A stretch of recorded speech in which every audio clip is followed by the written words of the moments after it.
All things considered, there's no mixing up the Model X for something besides a Tesla.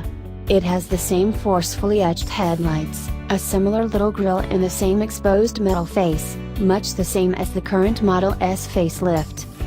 With no compelling reason to cool a conventional motor, there's no requirement for an enormous chrome flame broil masking a radiator or air consumption. It looks somewhat exposed to begin with, however I rapidly got accustomed to it.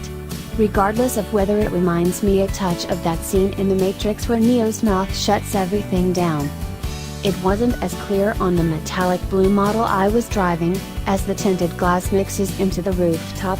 However, the Model X has a totally tremendous all-encompassing windscreen. Once you're in the driver's seat, there's not really anything clouding your perspective of the outside world.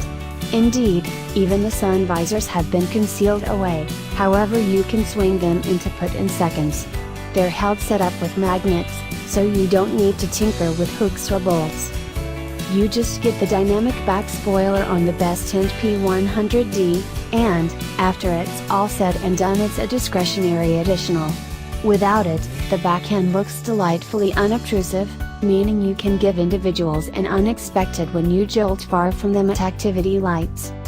With no customary motor to account for, the inside feels enormous. There's abundant space for driver and traveler in advance, with completely customizable seats. All electric, normally.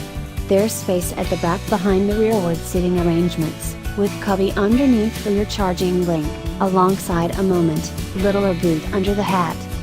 The genuine shock lies in the back, however. You would be able to the Model X as a 5, 6 or 7 seat auto, and with the full 7 seats, there's just about room in the third line for 2 grown-ups. I'd anticipate that these will wind up held for any younglings, however. The center column are mounted to the floor at a solitary point, somewhat like the seats on an aircraft, so there's room underneath to store bits and sways. The front seats have side pockets, as well, something that was woefully absent on the Model S. The nature of the plastic, calfskin, chrome and material all through is amazing, as you'd anticipate from an extravagant auto.